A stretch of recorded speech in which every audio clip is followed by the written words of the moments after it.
जय गुरुदेव।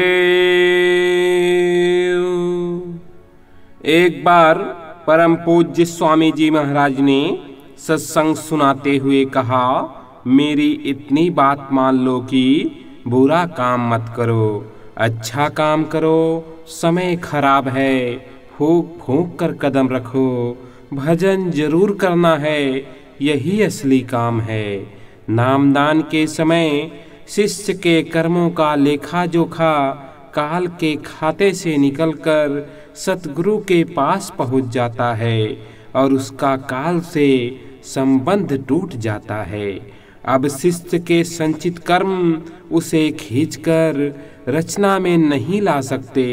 जब सतगुरु यह देखते हैं कि उनके शिष्यों ने प्रारब्ध कर्म भुगत लिए हैं और उनके मन में सांसारिक इच्छाएं बाकी नहीं हैं, तो वह उन्हें इस संसार में वापस नहीं भेजते।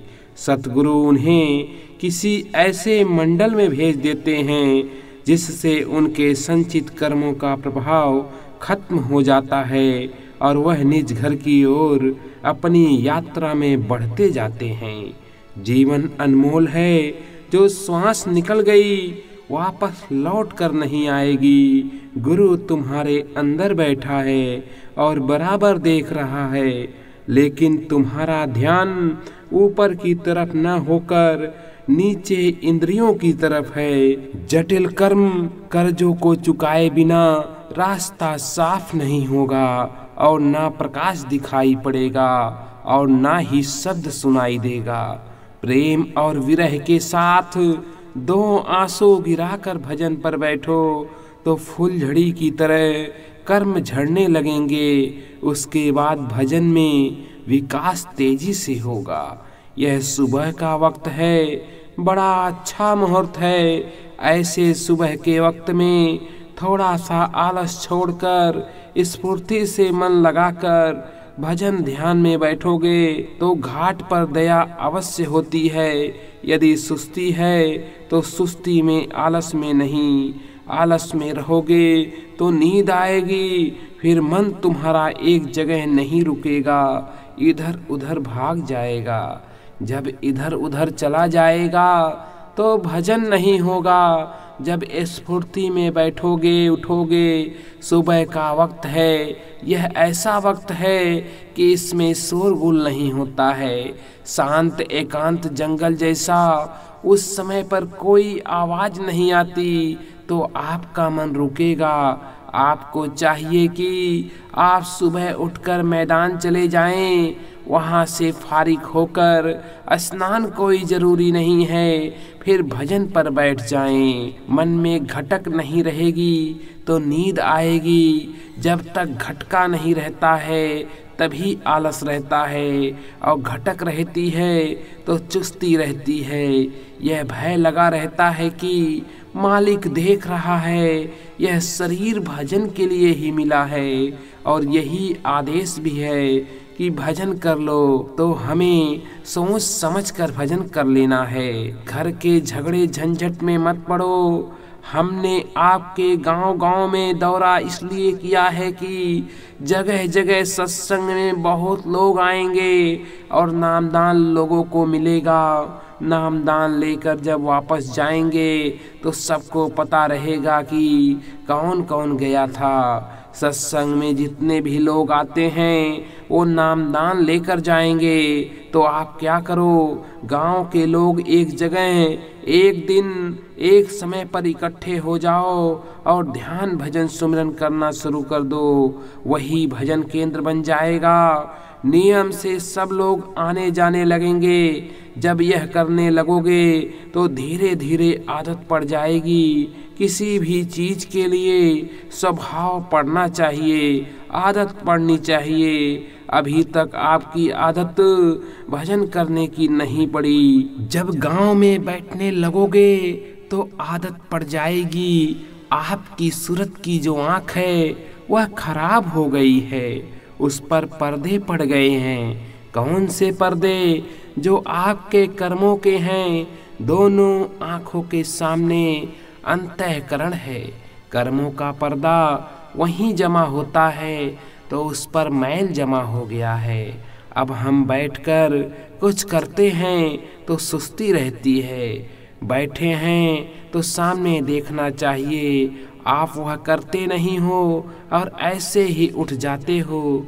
जब सामूहिक बैठोगे तो समझाने वाला समझाएगा कि देखो, इस तरह से सामने एकाग्र होकर बराबर देखते रहो, तब वह मैल कट जाएगा।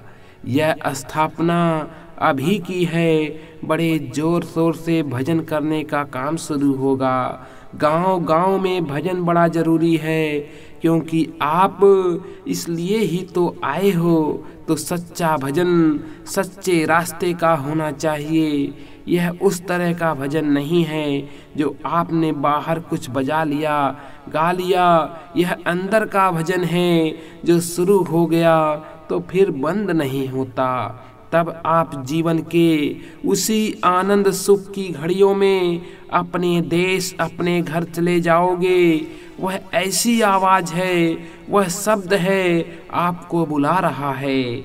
आपको कभी 2 साल में, कभी साल भर में, कभी 6 महीने में सत्संग मिलेगा। और जब सत्संग नहीं मिलता तो आप रगड़े झगड़े में फंस जाते हो। बस उससे तुम्हारा मन उचट जाता है। जब विकारों में फंस जाओगे तो मन बुद्धि भजन में नहीं लगेगी। इसलिए अच्छी संगत, अच्छे लोग चाहिए। इस तरह से अभी शुरुआत की है। यह सुस्त नहीं रहेगा तो बहुत तेजी से पकड़ेगा। शरीर की पुरानी आदत है, सोने की आदत पड़ी हुई है, उसी वजह से ऐसा है। नहीं तो कोई इतनी नींद जरूरी नहीं है। घर से यहाँ आओ तो मन बना कर आओगी। हम 5-7 दिन, जितने दिन भी रहेंगे भजन करेंगे और एक वक्त खाएंगे। शरीर को हल्का रखोगे, इससे रोग दोग कमजोर हो जाते हैं। ज़्यादा खाने से पेट खराब रहता है। साधकों को 4 घंटे सोना चाहिए। 4 घंटे में नींद पूरी हो जाती है।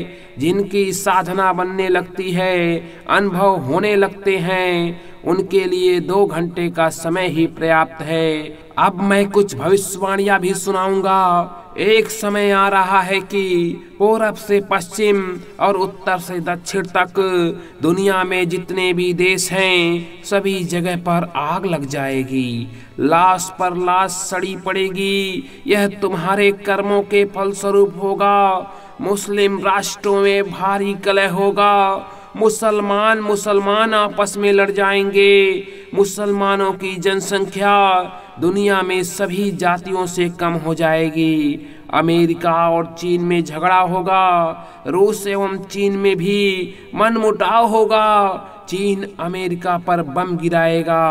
अमेरिका के बहुत से शहर बर्बाद हो जाएंगे। अमेरिका में चीन के खिलाफ भारी आक्रोश फैल जाएगा। अमेरिका चीन पर हमला करके इसे नष्ट भ्रष्ट कर देगा। चीन की जनसंख्या बहुत कम बच जाएगी। जो कुछ बचेंगे उनकी रक्षा भारत करेगा। वक्त आ गया है जब सारा विश्व भारत की आध्यात्मिक विद्या के आगे घुटने टेक देगा। आध्यात्मिक लोगों के द्वारा ऐसा भौतिक विकास होगा जो अभी तक नहीं हुआ। विज्ञान इतनी उन्नति करेगा कि लोग सुबह का नाश्ता भारत में, दोपहर का भोजन अमेरिका में और रात्रि में विश्राम भारत लौटकर अपने घर में करेंगे। लोग दूसरे के मन में क्या है इस बात को भी जान लेंगे। भारत विश्व का सिरमौर बनेगा, गुरु बनेगा। जय गुरुदेव।